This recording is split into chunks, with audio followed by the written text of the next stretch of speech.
I can go ahead and go to the agenda, which has a tiny URL to the notes document.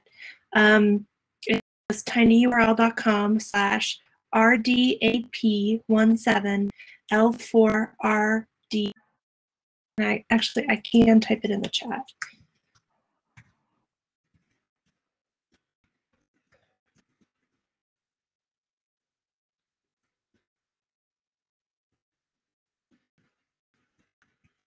Maybe.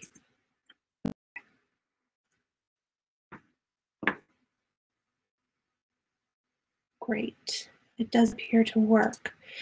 Although there is a little...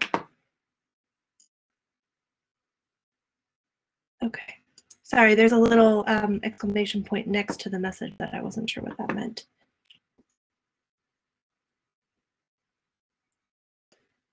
You're seeing that message because you're a chair. It allows you to remove any message that you think, for whatever reason is undesirable, but others won't see that. Thank you. Post this link repeatedly, or will everyone who comes into the room be able to see the chat even if it occurred before they come in? No, I'm afraid that the chat, you only see the chat that happens after people join. So yeah, if someone else can periodically, if it's important for people to have that, I'd share it periodically.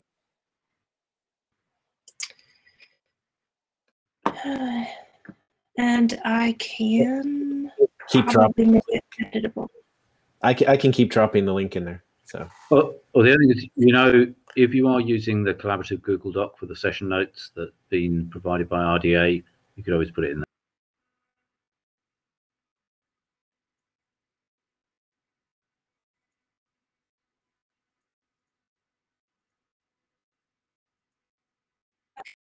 Change it to editing permissions.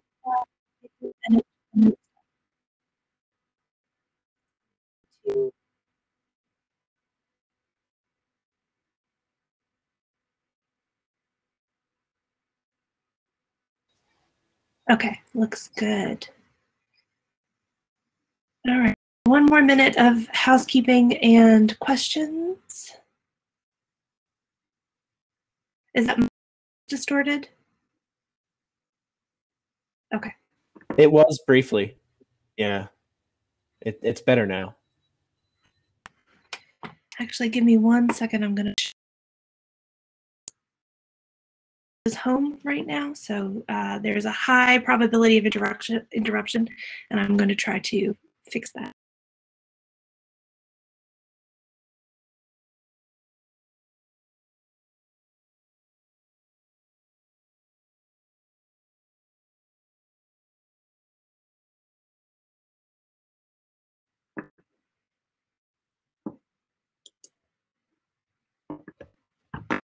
Okay.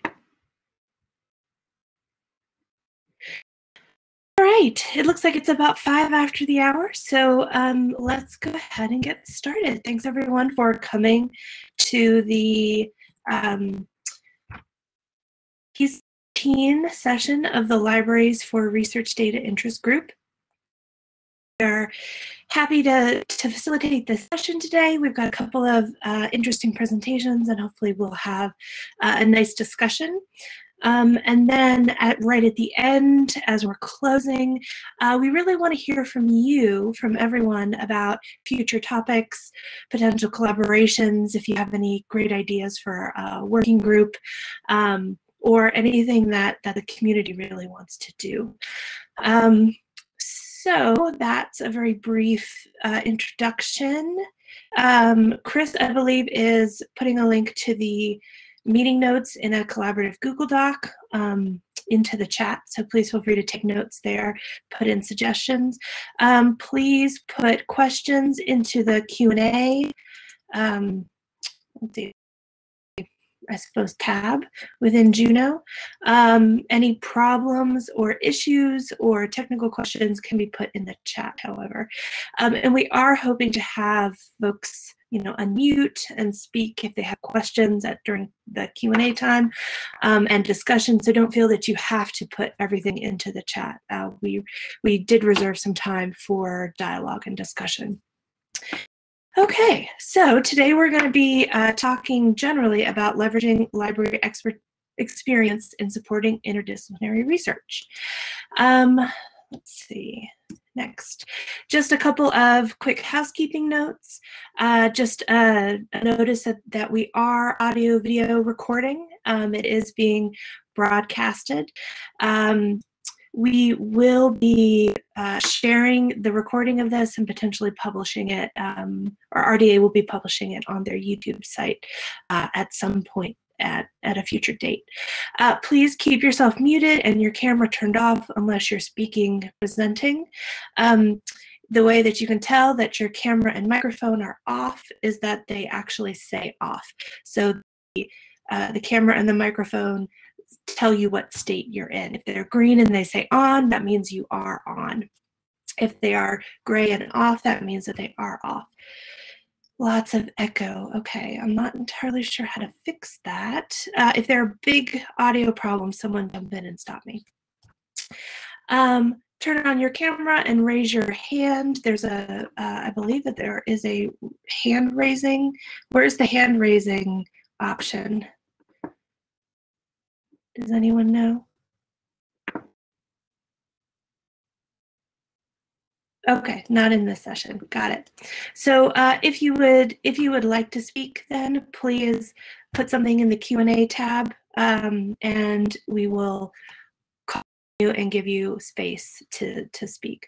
And then please use the chat for comments and the Q&A for questions and observations. You may also put your question or observation in the Q&A tab, and then we can, get to it and give you space to turn on your camera and turn on your mic and speak whatever it is that you need to say. But don't feel that you have to. We can also take questions in the questions tab. Okay, just a quick recap of the activities of this interest group. We have been having plenary sessions all the way back to plenary 2 in Washington. This one, 17 in Edinburgh. This is a list of our topics that we've discussed, and there are 2 a year, so this represents quite a lot of meetings and topics, and there are things that we can circle back and address at a later point. I'm sorry, 1 second. Juno bombed by a 7-year-old. That may happen again. If so, I apologize. Okay. The current co-chairs are myself. Hi, I'm Andy Osier. I'm at the University Libraries at Virginia Tech. Birgit and Chris, would you like to unmute yourselves real quick and turn on your videos and introduce yourselves? So hello, I'm Birgit. I'm based in Göttingen at the University Library. Yeah. Sorry, I have a vacuum cleaner on in the background. So I'm Chris Erdman. I'm with the American Geophysical Union Data Leadership Team. Great, thank you both. And so I guess this is a good place to start. We recently had elections, and we are very pleased to announce 3 new co-chairs. This has been announced to the list, but we did ask a few of them to submit videos, but it looked like they may be here. I can't see a participant list, but Suni, if you're here and if you'd like to introduce yourself in person, please feel free. Just let me know in the chat.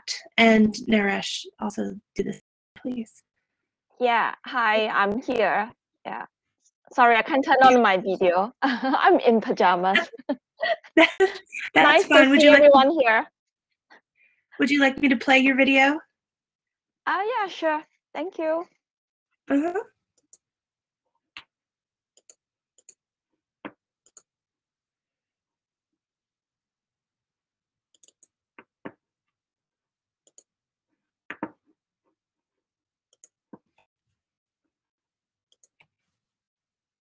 Hopefully this will work.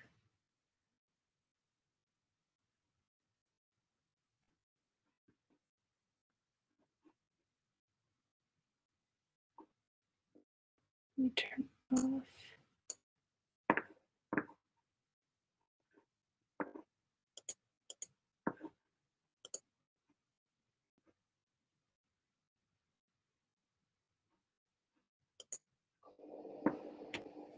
Hi everyone, I'm Suni from Singapore. It's nice meeting everyone here. I'm a librarian from the Nanyang Technological University, or in short, NTU, in Singapore. The research data management team in NTU. We conduct data management planning workshops. There is a university requirement to use the university data management plan template. We conduct data curation workshops for our data depositors. We manage an institutional research data repository that uses the Dataverse software. Our recent projects include developing RDM e-learning modules for our university research community, developing a research data classification that is based on different levels of sensitivity, developing a separate non-open access space for the more sensitive research data, and last but not least, trying to gain some insights by analyzing the data management plan submissions. I hope to contribute to the forum provided by RDA Interest Group, Libraries for Research Data, to support opportunities to share expertise and experience across different communities. If you have any ideas, please do not hesitate to contact me. Thank you. All right, thanks very much for that video. We have two other new co to introduce. Naresh also sent us a video. Let's see if I can get it. I don't know if Naresh is here, but I will go ahead and play his video for everyone.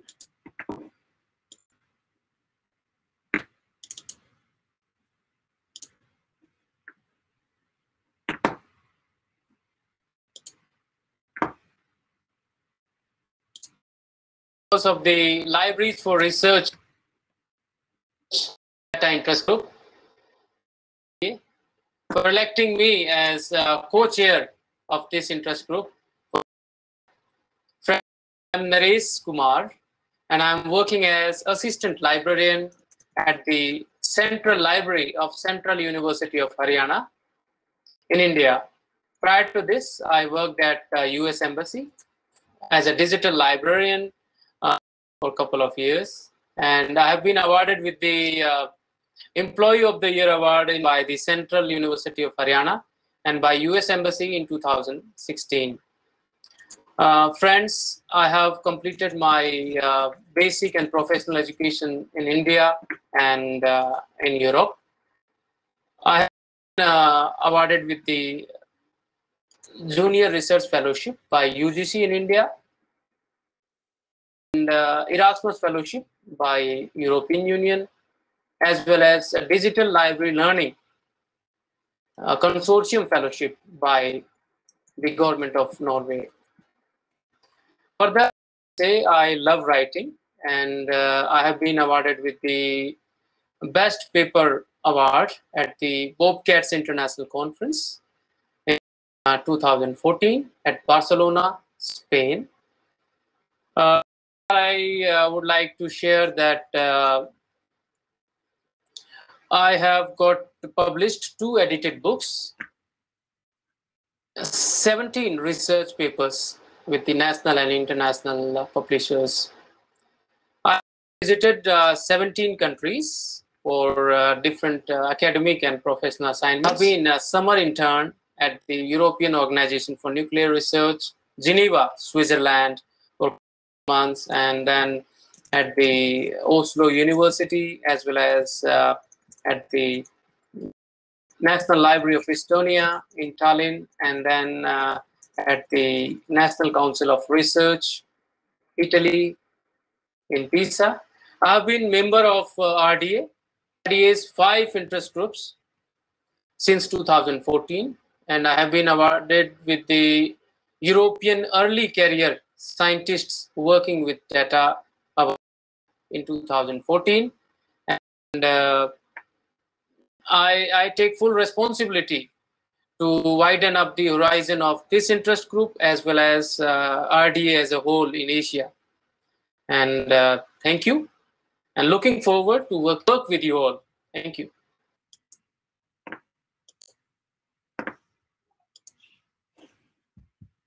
Okay. So that's 2 of our 3 new co-chairs. Is Stanislaus here? He said he might be able to make it. He didn't send me a video. If he's not here, that's fine. We will introduce him at the next plenary session, hopefully.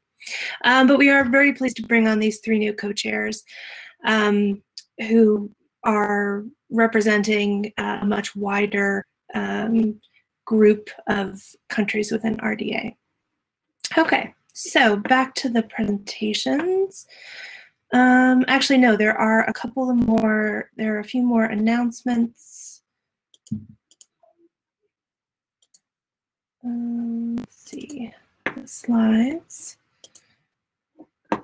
Great. Just a reminder, whoops.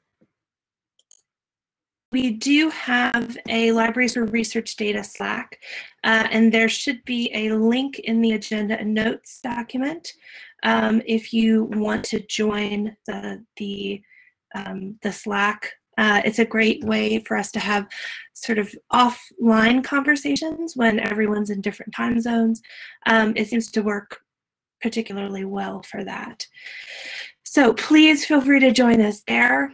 It is not a paid instance, so we do lose the messages after, it's either 1,000 or 10,000 messages, I can't remember.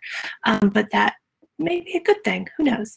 And then the last announcement that we have is Chris on the RDA Libraries for Research Data Outputs webinar. Chris, are you prepared to talk about that?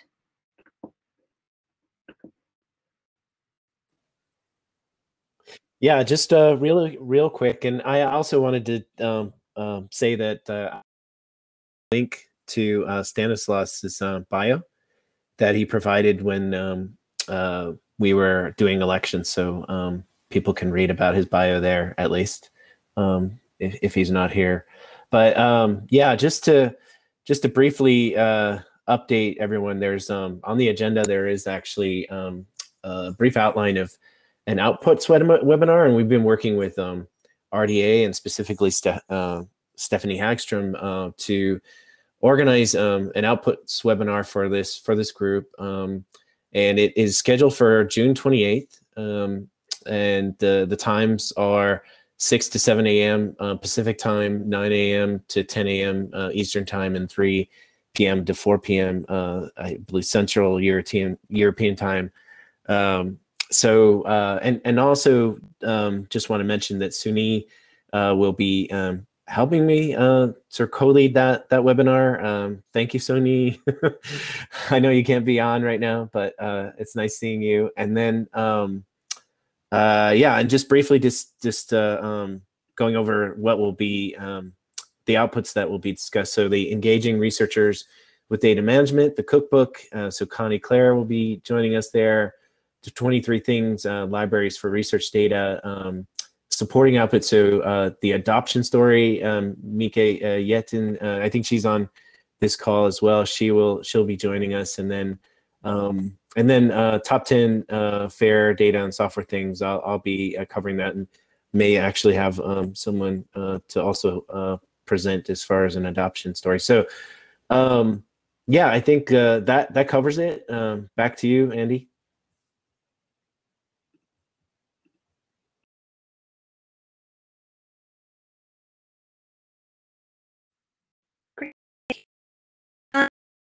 So I think that's the end of our status update and announcements. So let's go ahead and go on with the presentations. So first up, we have an introduction and preliminary results from the IMLS-funded project extending data curation to interdisciplinary and highly collaborative research. This project is led by Ina Cooper and Kimberly Cook at Indiana University, and I believe Kimberly will be presenting to us now. Kimberly, are you ready?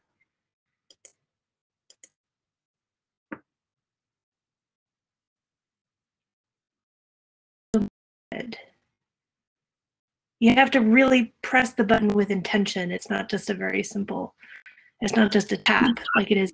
Okay, can you hear me now? Yeah. Okay, and I'm going to make this bigger. Is this big enough for everybody? Sorry. Okay, is this big enough for everybody? The screen?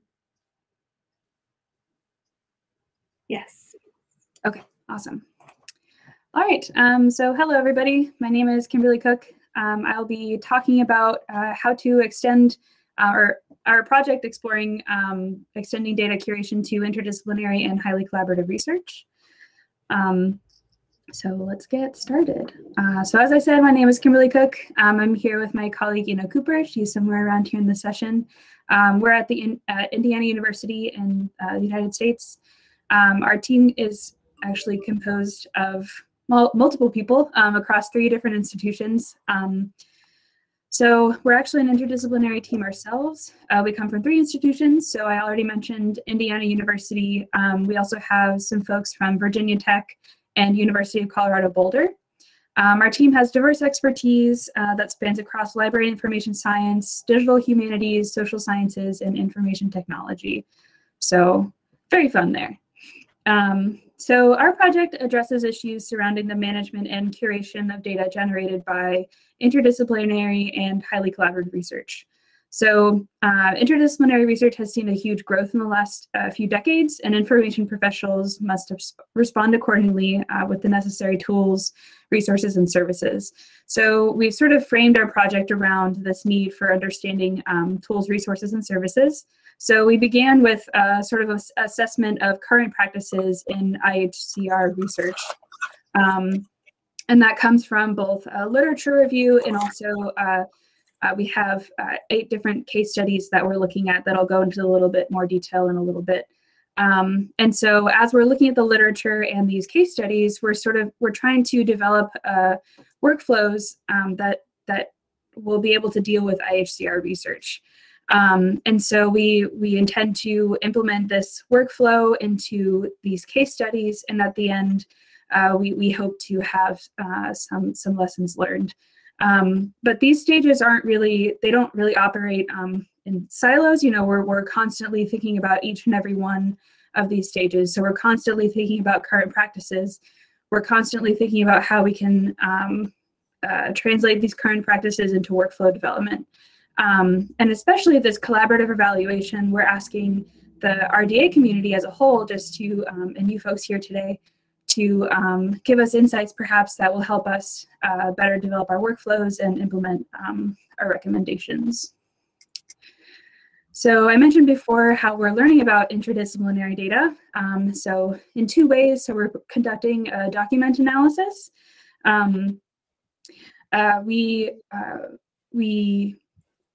Train of thought. We found around 160 papers published between the years 2011 and 2020, because starting at 2011, because that's when data management sort of became, you know, a huge focus and sort of changed the landscape of data management, especially according to funding agencies. And so we're finding that papers have been published not only in LIS journals, but also disciplinary journals. And these other kinds of papers have interesting insights that we absolutely need to be paying attention to, where they might not use the same terminology as we do as LAS professionals, but they're talking about the same things, right? And the other way that we're learning about interdisciplinary data is our case studies. So we have 8 case studies that span, that are very diverse in many different ways. We have small and large teams. We have folks who are researchers that are working with citizens and community scientists and other stakeholders. The disciplinary coverage is very broad. We're working with folks from history, geosciences, social sciences, digital humanities, as well as agriculture. So broad swath of folks here. All right. So as you probably know, there are many different definitions of interdisciplinarity. It's even a big word in itself. Some people also talk about trans or multidisciplinarity, but generally these definitions just sort of agree that we're changing. It's based in the fact that we're changing the ways in which knowledge is produced. And so this definition put forward by the NSF in 2004 combines elements of most definitions of whatever inter, multi, collaborative, transdisciplinary, and defines its interdisciplinarity as integrating data, techniques, concepts, and or theories from two or more disciplines to solve problems with scopes beyond a single discipline or field. And so the key word here is integration. And we treat this as something that can mean cooperation, synthesis, or fusion. And integration can actually happen in multiple ways. So this can happen across institutions and organizations, both academic and non-academic. But there are also differences. There are also integrations across academic folks with an academic background, people who work in the professional industry, as well as practitioners. And so collaborations are different from interdisciplinarity, even though there are some overlaps. Like I said, collaboration goes beyond disciplines, like these examples here. All right, so now that we've got kind of a good handle on what interdisciplinarity and collaboration means, let's talk a little bit about challenges in IHCR projects as well as its data.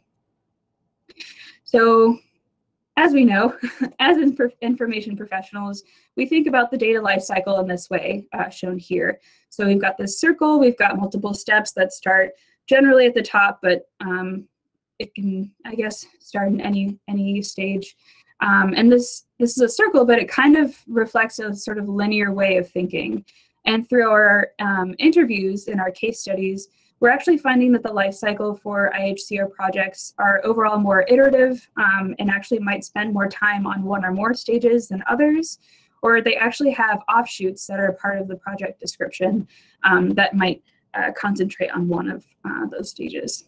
So the life cycle is a little bit different for these projects, but this diagram is still helpful for us to conceptualize and orient ourselves as information professionals when we're trying to relate our knowledge to an IHCR or really any research project. For example, one of our case studies doesn't follow the general research life cycle, so question, hypothesis, test hypothesis, analysis, that kind of thing. Instead, their goal is actually to gather loads of different kinds of data for their community partners to use. And so they're also integrating analytical tools and the general infrastructure for more data to be added in the future. So they're not studying anything per se, but they're gathering disparate data sets together, and their team is composed of folks who have the necessary background to understand and work with those different kinds of data. And then their community partners are also, they also have the ability to implement those data and apply it.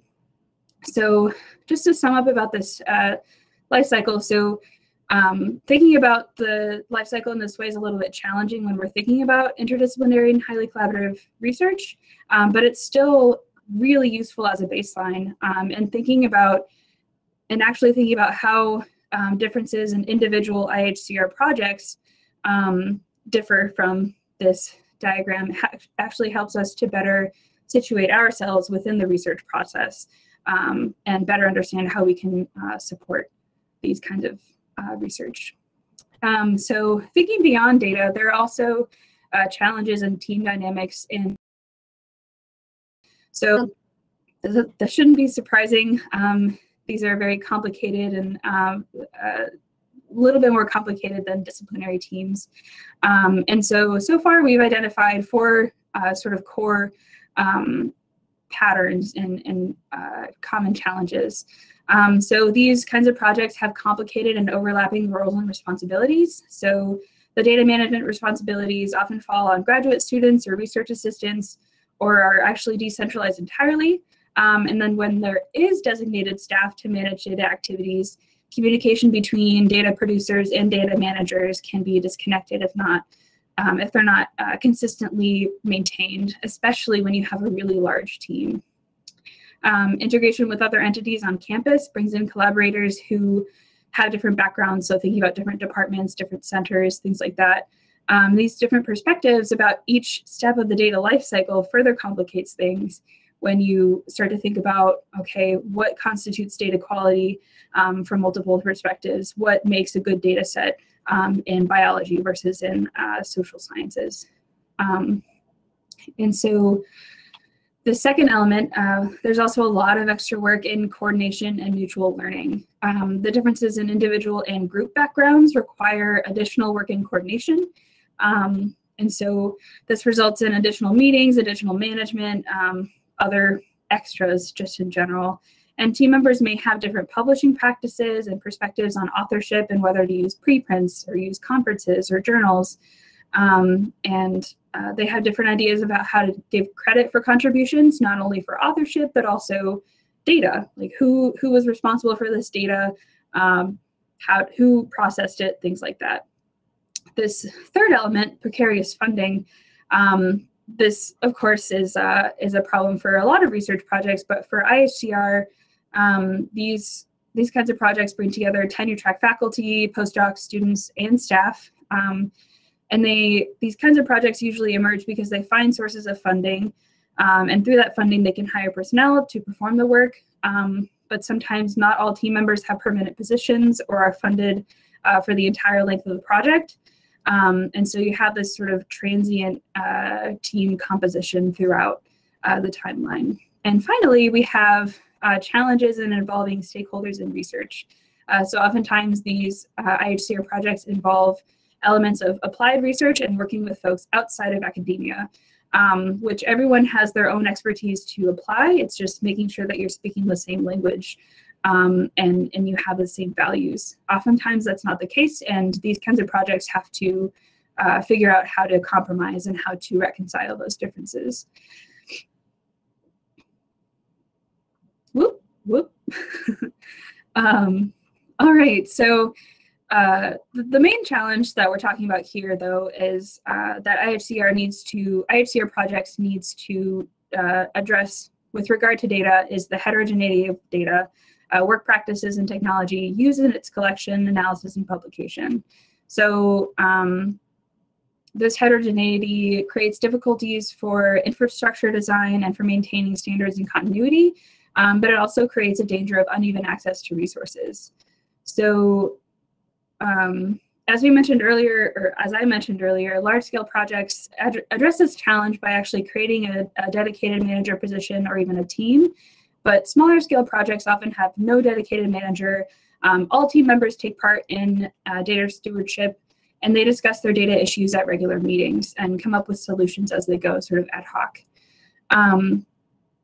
And so these challenges shown here on the slide are especially pertinent to IHCR projects. So starting off with where to store it. Where do you store your data? Where do you store your code for sharing it and collaborating, not only thinking about internal collaborators, so within a single institution, but how do you share it with partners who have different institutional support for various data sharing software. So for example, not everyone has the same kind of access to Box or Google Drive or OneDrive. Not everyone has the same amount of access to data storage limits, things like that. Team members also have their own practices, and sometimes there are legacy practices that are brought in, and the team has to negotiate what to use just because everyone has their own opinion about things. Secondly, IHCR projects need to figure out how to clean their data. So I mentioned data quality earlier. Data quality is going to mean something different to every team member sometimes. And students or assistants who work on interdisciplinary projects may have to deal with the types of data that they have not encountered before. And this is a problem not just because they've never encountered it before, but they're also still nascent in their career. And so unfortunately, the go-to solution is to still rely on disciplinary divisions and perhaps have more than one person work with various data. But then sometimes you still get inconsistencies with that. Or you get someone who takes care of everything, has their one lab notebook, and they don't share it with anybody because they don't really need to at the time, but that becomes a problem down the line. There's also discussions about which tools to use for analysis. Again, different disciplines have their different tools for analysis. And oftentimes team members join a project with their own tools of choice. And sometimes they switch and adopt new tools, but most often everyone keeps using what they're comfortable with because they're comfortable with it. And if they're dealing with something complex, they want to maximize the amount of comfort they can have in their research project. And so this creates an additional need for data exports and transfers. Are you working with proprietary data formats, different versions of data, multiple versions of data, and some data may even be lost in the thick of it. Second to last, we're also thinking about how to curate physical samples. So digital data is digital data, right? But sometimes, a lot of times, digital data comes from physical samples. And again, different disciplines, different perspectives on how to handle those physical samples and what they need to know about how a certain physical sample was collected, what kinds of things were done with it. This is especially pertinent in geology and geosciences. That's a big example. But anyone who deals with physical samples probably experiences this. And so some physical samples require special expertise and understanding of the context of that. And it seems that projects that do use either specific services or specific units within the university, and if more than one type of physical sample is involved, the needs for storage and documentation and curation sort of multiply with the amount of the different samples. And finally, adapting to new technologies. Technology is constantly evolving, and we see more demand to rely on multiple tools in IHCR projects. This could involve using more computational techniques, automating some data management tasks, or catching up with the changes that institutions implement. So recently at Indiana University, we actually migrated from using Box to we sunsetted our use of Box, and that created a lot of challenges for folks who primarily used Box for storage, and then they had to migrate everything. And that's especially pertinent for these IHCR projects that deal with different kinds of data that have different avenues of being migrated. And so coupled with varying skills that each team member brings, this creates challenges for training and continuity in the data processes. So maybe you're not dealing with a new technology from your institutions, but maybe you're also developing a new technology as a team and thinking about how to implement that in your own research. That's a big question, right? So just to sum up, covered a lot of ground here. These are some of our preliminary findings and suggestions for IHCR curation. So current approaches to curating interdisciplinary data include, it's very similar to disciplinary data curation, data publication, preservation, very similar. But actually, Ina mentioned this in a previous session that it's disciplinary data moved to the power of X. Right, so not only do you have the problems of disciplinary data curation, but those are multiplied by the amount of collaborations.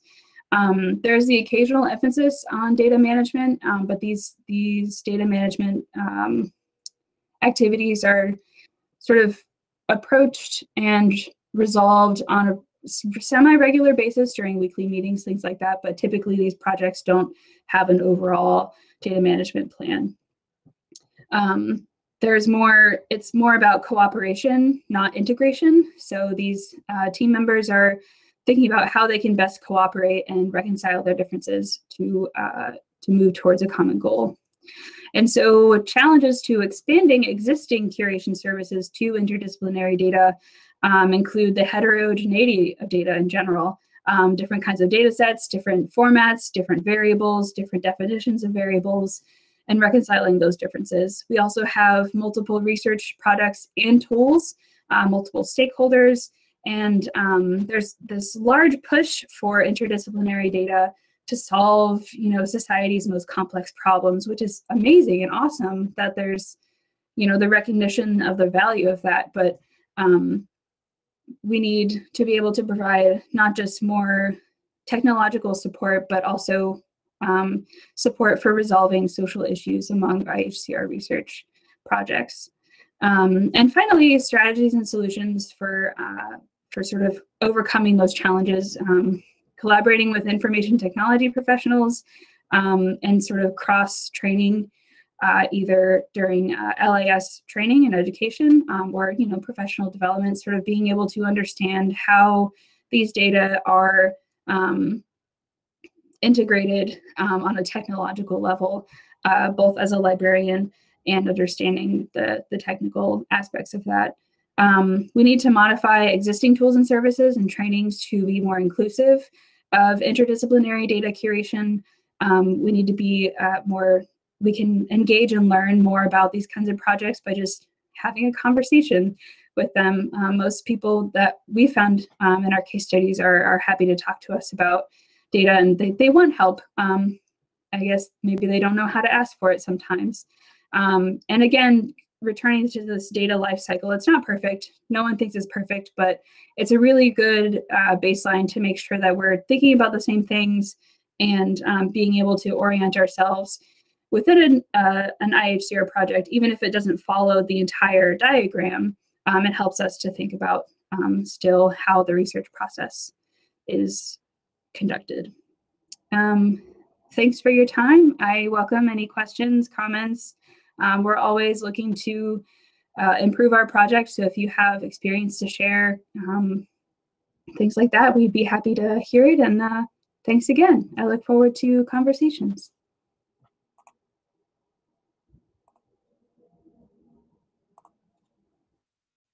Thanks, Kimberly. That was great. Let's go ahead and save questions to the end. If you have any, please put them in the Q&A tab in Juno. And we will reserve some time at the end of Constance's presentation to address questions from both presenters.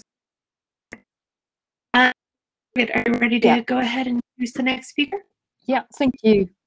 So Constanze Kurt, I would like to introduce her. She's based in the north of Germany at the Geomar Center, Helmholtz Center for Ocean Research. Moved there just a few months ago, and she's the head of the office for the Helmholtz metadata collaboration. And formerly she was based in Cologne for many years, and she will report about her experiences in working with large collaborative interdisciplinary projects, lessons learned, challenges. The floor is yours. Thanks a lot, Birgit, also for inviting me to share my experiences here and introducing you to establishing data management services in the large-scale long-term research projects. And can you put the next slide on, please? Can somebody turn on the next slide? Is it not? It's not moving. It's not moving. No. Okay. Are you using? Oh yeah, now it's there. Now it's there. Thanks a lot. So in our case, thanks a lot, Andy. In our case, these long-term research projects are collaborative research centers that are funding lines organized or funded by the German Research Foundation. That is a very old program, already 50 years old. And those collaborative research centers are usually set up for 12 years at a time, which makes them a long-term designed service infrastructure. And they try to solve very innovative and challenging questions in this interdisciplinary context. And they are mostly based at various institutions, mostly universities. And in those research centers, it is since 2007 possible to apply for funding for so-called information infrastructure projects that then take care on the data management itself and on how to establish good structures for research data management services. And so far as I know from the latest news or from the GFG, only 20% of those CRCs have really a data management project itself. So there's still a lot to do and to convince the huge projects to establish such infrastructures. And of course, one has to think about some framework conditions before setting up infrastructures and services. As we already had before from Kimberly, of course, those projects, as you know, they are not permanent. They have limited funding and also limited resources when they establish the infrastructures. Data in the project should be available for the scientists for exchange during the project life cycle and during the project, but also beyond the project. And one has to consider that in a 12 years time project, there's always different people working in the project and not at the same time. So one has to make sure that scientists working in year 11 of the project can still access data from year 1 or 2 of that project when data was created. And so one also has to consider that there are some user requirements when we establish and set up those services. And when I started in 2007, some years back, I had a look at what solutions are available, and mostly these are project-specific solutions that are really designed for the specific purpose of the CRC and the topic. On the next slide, Andy.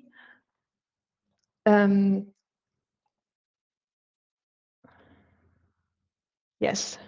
Here we see that I try to share some experiences that I gained in 3 different projects where we try to reuse the existing services that we designed in the first project and starting in 2007. And then we transferred the ideas and experience that we had to 2 other projects starting later on in the approach. They are all of them have a geoscientific background. Now I very briefly introduce you to the projects and how interdisciplinary they are. On the next slide, you will see we started with the project called Patterns in Soil Vegetation Atmosphere Systems Monitoring, Modeling, and Data Assimilation. Already by looking at the name of the project, you see that it's very, very interdisciplinary, not only in the topics that are involved, starting from soil scientists to the plant scientists, and then we involved the meteorologists in that research field. Also, we had colleagues going to the field, really collecting data, like you see the soil probes and soil moistures here, and also doing measurements and experience with airplanes and collecting data there, but also some of the colleagues had to reuse the data to do the modeling approach, to just model the entire atmosphere here and the patterns in that field. There was the first project, and the next project that then started a couple of years later. On the next slide, you will see they are all mainly based in the area of Cologne, involving the different universities. We tried or we got involved in another project called the Earth Evolution at the Dry Limit, where we had scientists working in the Atacama Desert, or they're still working there because it's already started 2016 and just got funded for another 4 years. We had scientists there also involving people and colleagues from geology and geography, but then also people from biology were involved.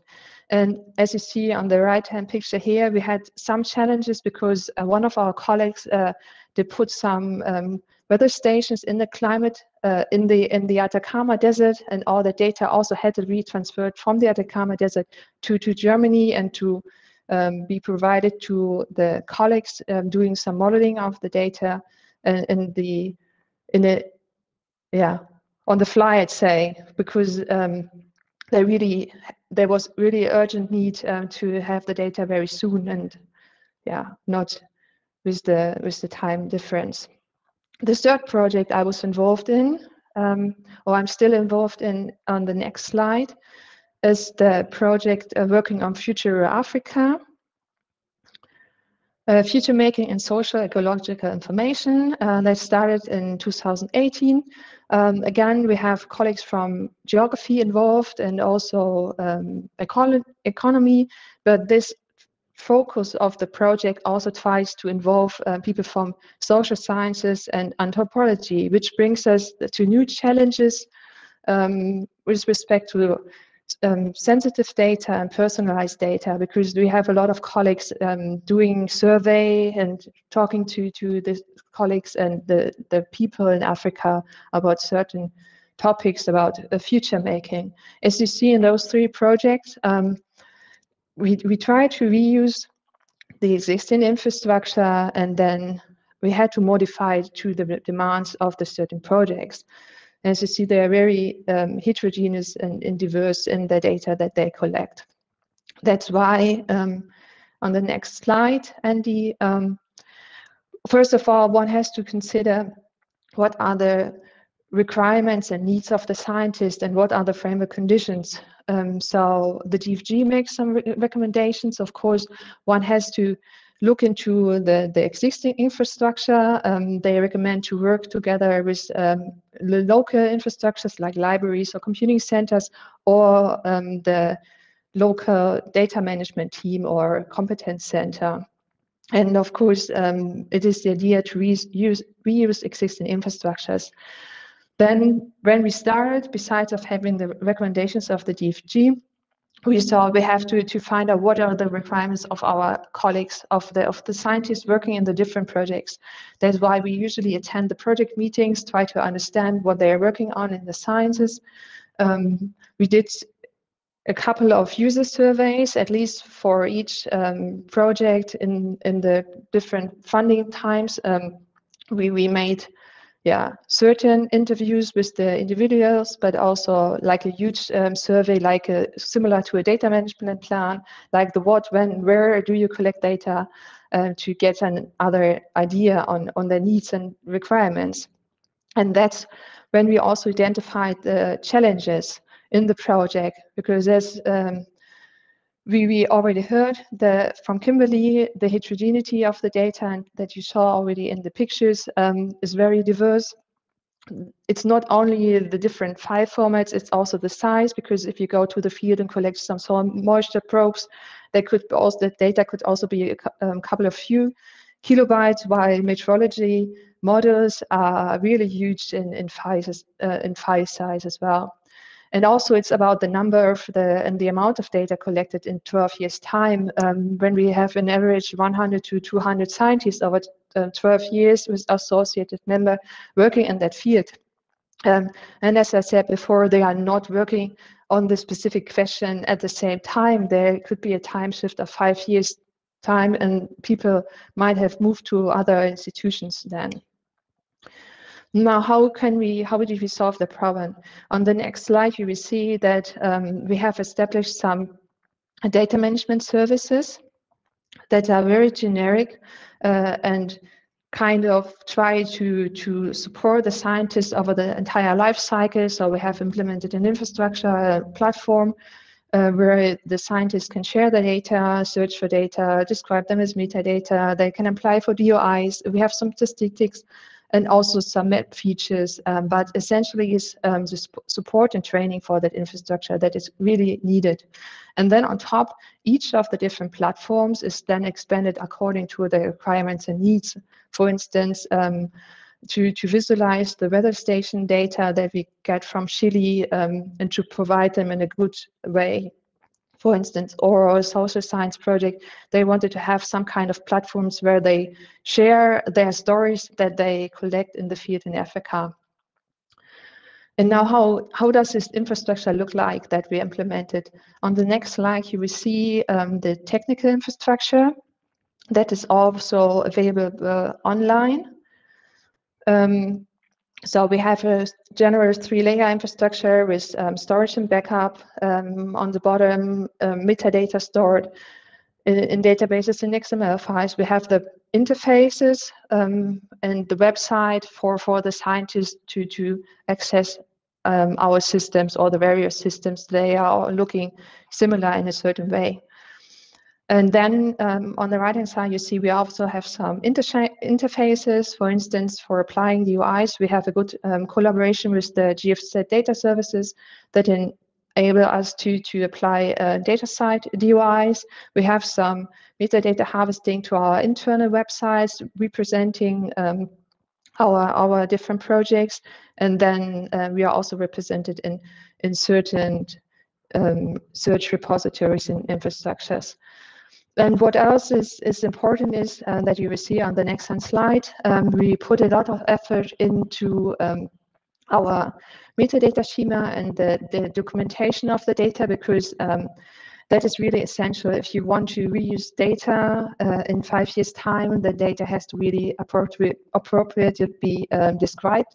And since we are not only storing the research data, the scientists also requested us to put a platform in practice that enables storage of all data that they create during the research itself, also publications and reports and pictures.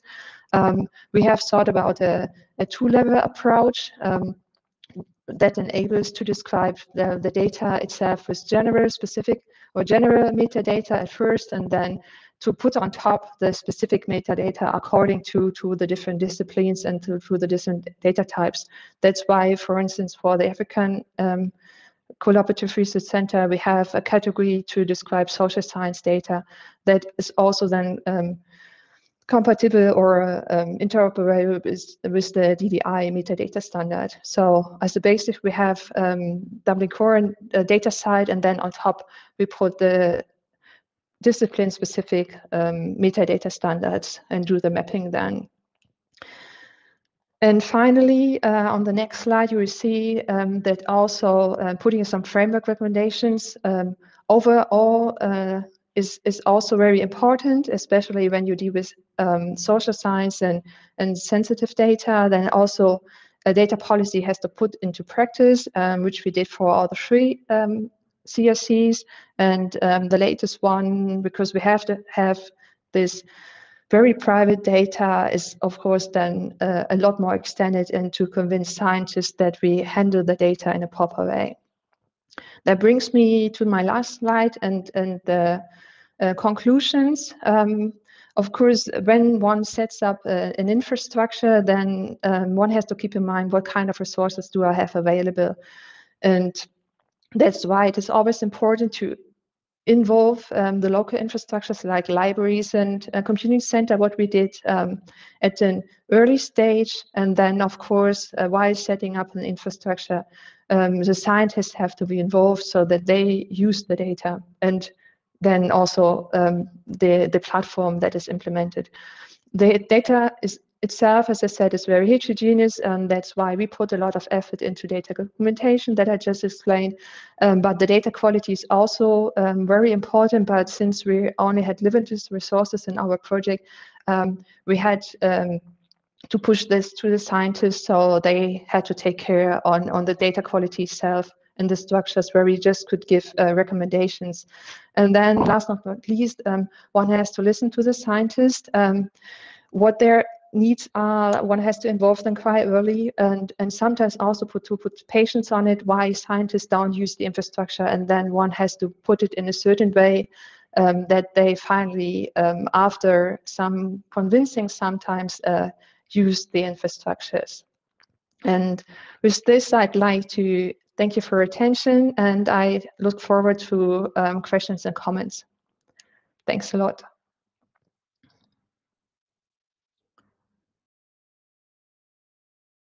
Constanze, Thank you very much.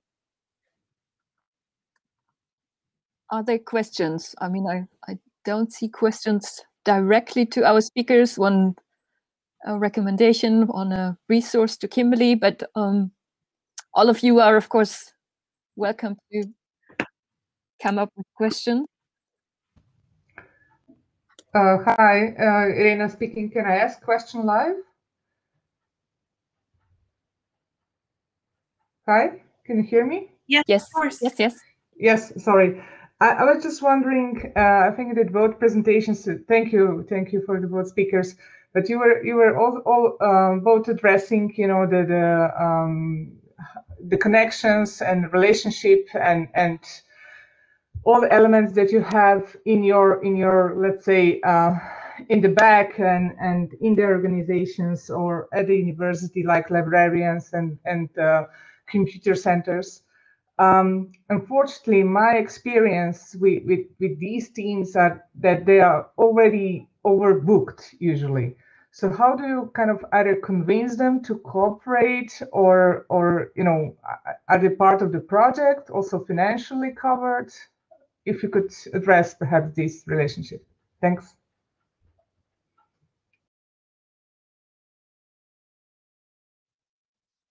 Was that a question to me? So Yeah, I could it at fits least to you. answer. Yeah. Yes, I could at least answer from my perspective.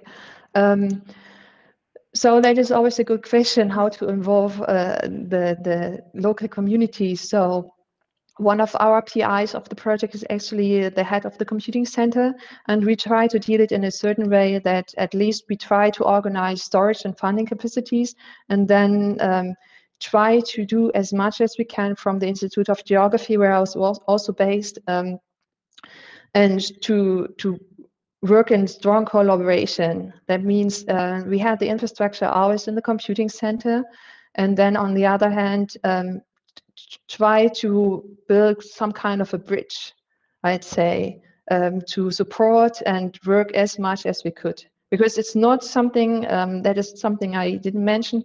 We kind of worked in the Department of Geography, where we also had our students assistant doing all the programming of it. But it was just the local infrastructure and the administration of certain parts that were done by the colleagues of the computing center. And then, of course, one has to find some kind of collaboration, I'd say, to be, yeah, for both sides, that it's both have a win-win situation.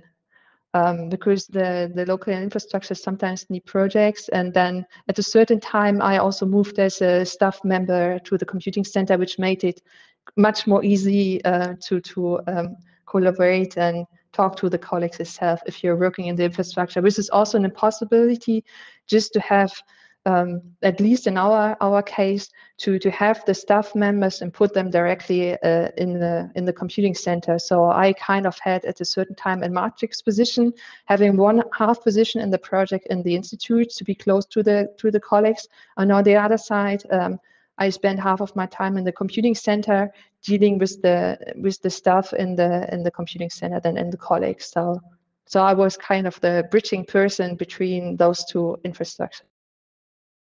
To institutions then, which is a very good use case.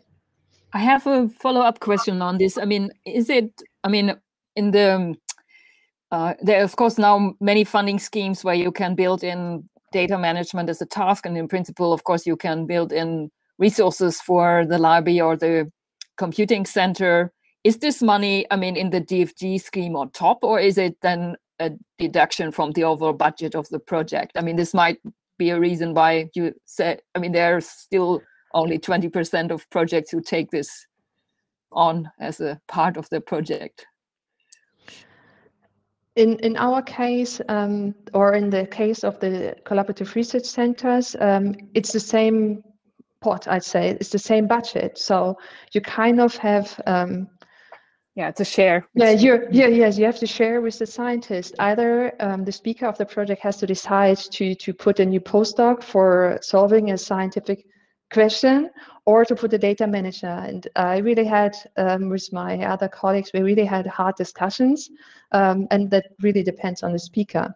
If you kind of battle with the scientist, in some cases you lose. We were happy that at least we could convince them that data management is a key issue. And of course, if you have a proper data management, that also contributes to the entire access, of the yeah, and there's a story, let's say, of the entire CRC. Yeah, but it's really, sometimes it's a battle, and it depends how good you kind of put it in the proposal that you really need the resources.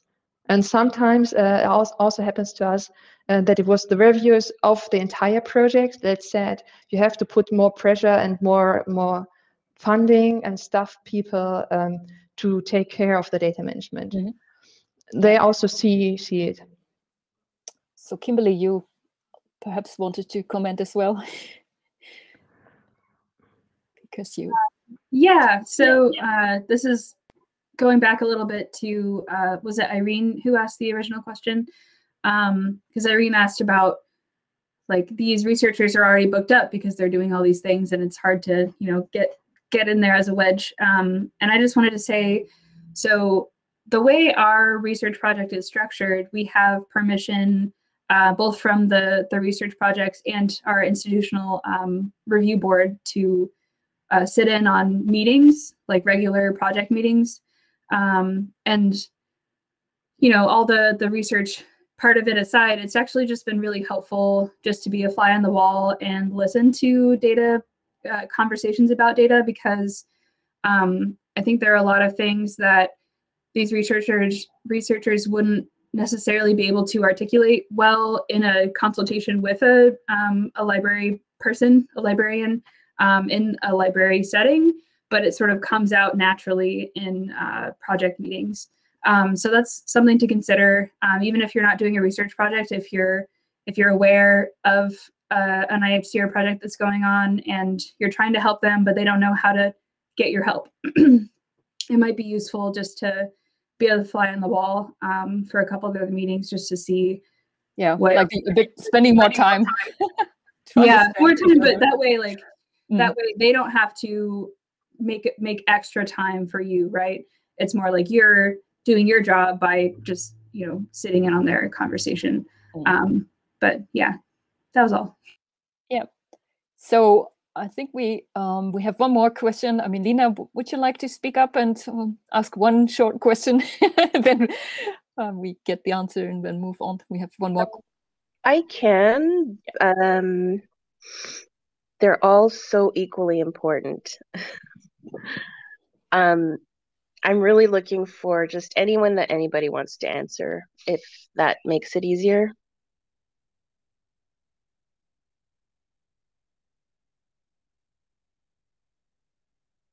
One is about adoption of the model, and one is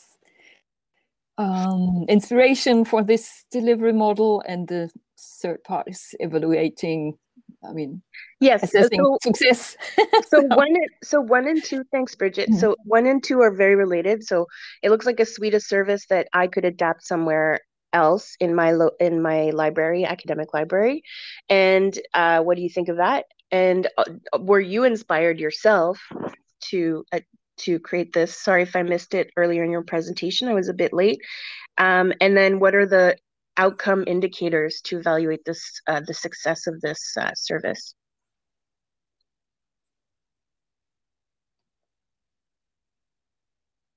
You're muted, Constance. Since I didn't see the proper question, I did not really get the point, because I fear the first part was missing. So if you talk about the systems, they are all published in my PhD thesis. They're not on GitLab for reusing, but we'd be happy to at least share the structures and how it was developed. That is all fine to share the platform infrastructures and how it was developed. For our specific case, that is really designed to run in the environment of the local computing center. You can take the concept, of course, and to apply it to another university, but you cannot take it from scratch, because we rely on the storage infrastructure based at the university, how it is set up, which is different in different institutions I learned, and also the database structures and the support for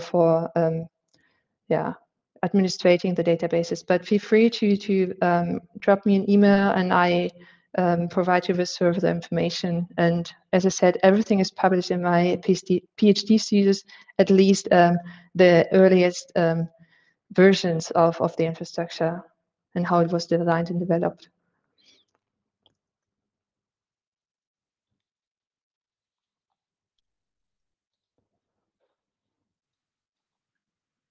Thank you. Birgit, I think you're muted, but we probably do need to move on. Yes, that's what I was trying to say. Okay, good. Yeah. So thank you again, Constanze and Kimberly, for your presentations. And we move on to Dan Broder from the Netherlands. He's an IT specialist based at the Royal Netherlands Academy of Arts and Sciences, was involved in many European and national infrastructure projects like Clarin, and he will speak about shock. So, yeah, shocking. Yes, shocking. So.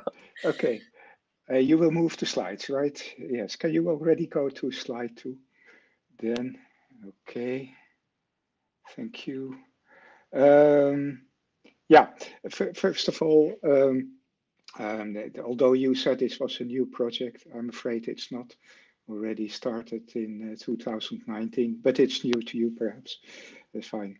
Also, I have to apologize a bit. When I was asked to prepare a presentation for this session, I grabbed a few of the standard slides, but I realized they're very European centric. You really have to understand a little bit about the background of the European research infrastructure ecosystem to understand all these terms. But I think most of you will have heard that Europe is building something called the European Open Science Cloud. And what SHOC is trying to do is to create the part that should be taken there by the social sciences and humanities. It's a pretty well-funded project, I would say, although there are also lots of partners. So the final amount that is available per partner is not that big also. Yeah, EOSC, the European Open Science Cloud. All the other research infrastructure projects that are there in the European arena do have to align with it. If not in content, then at least in name, and that's why so many of these projects have the word cloud in it, which has little to do with cloud computing, but has more to do with the fact that you run services and data not on your local desktop, but in a place where you can share it. So this alignment with the European Open Science Cloud is not that bad, because it wants to reuse data and services using open science and the FAIR principles, and it also wants to make things more efficient by interconnecting existing and new infrastructures. So next slide, please. Yeah, so this is one of these European centric slides. It tells a bit how the, let's say, what different types of partners are there in the SHOC project. So the upper layer there that you see, CESTA, Daria, Clarin, etc., these are what we call incorporated research infrastructure organizations. As Bridget said, I myself, I'm affiliated with Clarin, which is the research infrastructure for language resources and language technologies, but there are quite a few others. So there are at least 3 of these research infrastructure organizations connected with social sciences: CESDA, ESS, and SHARE. And there is one other, Daria, related to the broad humanities. And these are the organizations that kind of lead the project. Okay, next slide, please. Next slide, please. Yeah, So this is a collaboration project, right? All the SSH organizations have to work together and either do common things or do their own things in a way that it's useful by the others. And the SSH are highly diverse. They're diverse in with respect to the research subjects and their methodologies, but also in their data. And they're also diverse in the use of IT and e-infrastructure. Personally, I think this is largely historically determined. For instance, the social sciences and the computational linguists had a considerable head start with creating research infrastructures, but it also has a little bit to do with how the different organizations consider themselves, consider their own position in the research infrastructure landscape. So some of the SSH communities, for instance, they cherish, as I call it, their uniqueness, emphasizing highly specific requirements, while others are more open to generalizations, willing to scale up and also using the benefits of the potential large infrastructures that are also available in the European research infrastructure landscape. Next slide, please.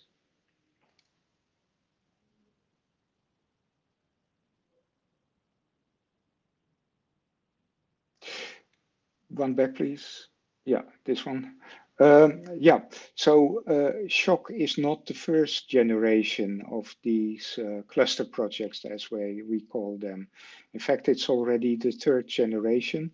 I had the privilege to being also present in the first one, which is called DASISH, so I can make a few comparisons with respect to progress with respect to uptake of technical infrastructure.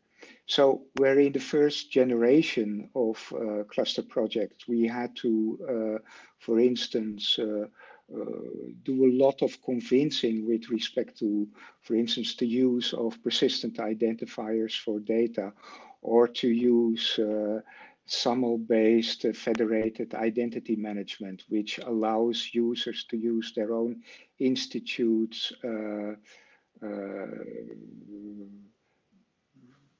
say user ID and password. That is no longer a question in the current SHOC project. These things have already been accepted now, but that does not mean that there are no other challenges to be met. Next slide, please.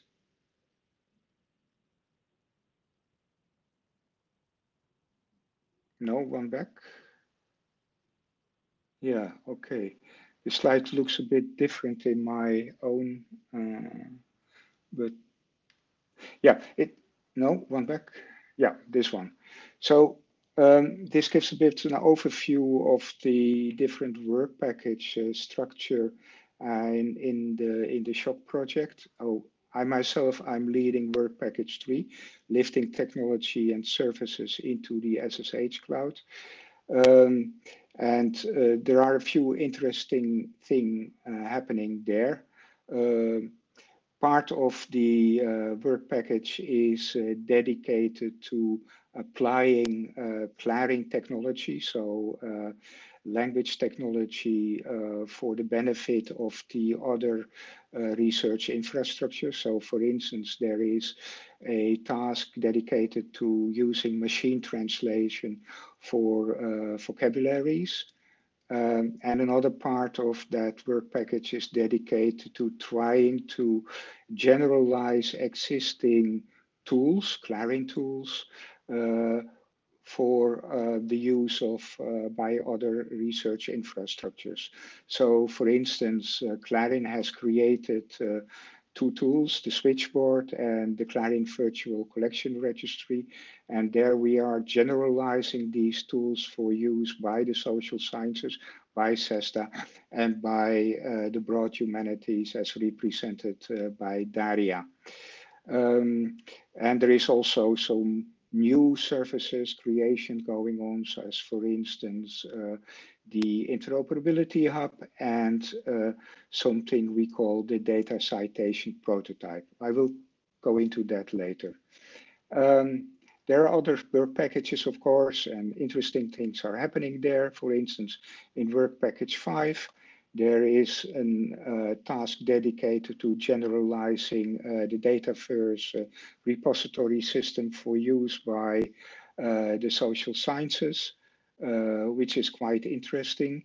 And for instance, work package 4, they're applying automatic speech recognition for oral history data. But most of all, I think interesting is what's happening in work package 7, where they are creating something called the SSH Open Marketplace. So Dan, sorry for interrupting. We have only say 7 minutes left. If you could just maybe 1 minute mention one thing, and then we open. Okay, let's go to that one of work package 7. Go to the last slide.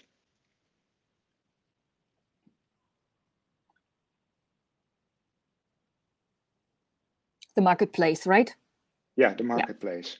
Although that is not my own work package, and I would have loved to talk about services as they are created by my own work package. I think the SSH Open Marketplace is a key product of SHOC because it tries to unify, it tries to bring all the results of SHOC together. So the SSH Open Marketplace, not to be confused with the EOSC Marketplace, wants to offer a discovery portal, not for data, but for what I call research solutions. And it wants to do that in a contextualized fashion. So it's about bringing the available services in the SSH domain together. And it's not the first attempt to do that, but it does so in a fairly unique way that it tries to contextualize them, so to link the services with training material, but also with papers that mention these services. Now, as I already said, there have been attempts in the past about this, but although they were successful when the project ended, after the project, they quickly withered away because there was not sufficient curation planned for those results. Now, here, I think SHOC has tried to address that by already having a proposition for common curation of the SSH Open Marketplace. And the idea is there that the other research infrastructures, as for instance Clarin, CESTA for the social sciences, join in curating this result. And you can see there is a beta version there. And if you use that, you will see that it's already filled with quite a few solutions that will help the SSH researcher finding the right tools, finding the right training material, and that in a contextualized way. So I think it's good that SHOC did not try to create again a consolidated catalog of all the SSH data, as for instance was tried in DASIS, but try to concentrate on things that can really have an added value by having, let's say, the users of the different research infrastructures together as the target audience. And I think also the task would be too big for just one of the research infrastructures doing the curation, and SHOC offers a good opportunity for the research infrastructures to keep working together also after this project. Okay, thank you very much, Dan. So let's so we have 3-4 minutes left. Are there any questions? I mean, my question to you would be, is there a home also for the data? I mean, you bring the tools and the communities into SHOC. And we heard from Constanze and Kimberly. I mean, they need a home, certainly for their data as well. SHOC is not going to host things. No. Also, if you would have look at the let's say the screenshot of the SSH Open Marketplace, it's not going to host things. I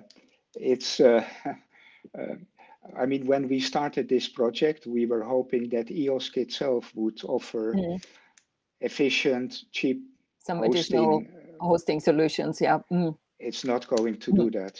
No. Okay, so this is not in scope. It's beyond the scope. Yeah, only maybe discovery of repositories which are part of the this is a trend. So trying to create added value by harvesting metadata that's already out there, and then harvesting the harvested metadata that's already out there. And sometimes you're able to add value to that, but on the other hand, it's ignoring one important thing, and that is the need to have curated metadata, high quality metadata. Like Constanze explained, these are very and she is very right about specified, adapted to the needs of the community you bring together in your project, right, Constanze? I mean, you put quite some effort into.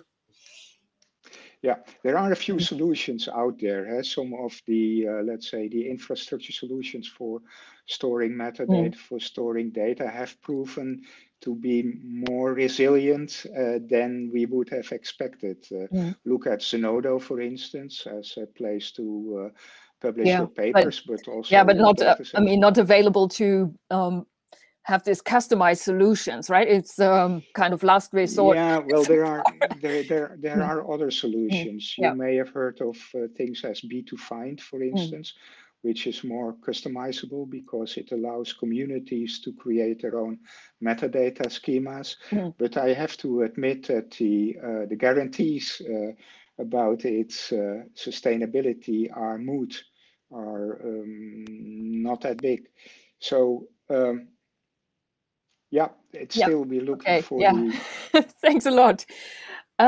So this Annie is showing our last slide. I mean, are there any topics people would like to point to for future sessions or ideas you would like to share? I mean, of course, I was aware that SHOC is around since quite some years. We should have chosen a different subheader for this part.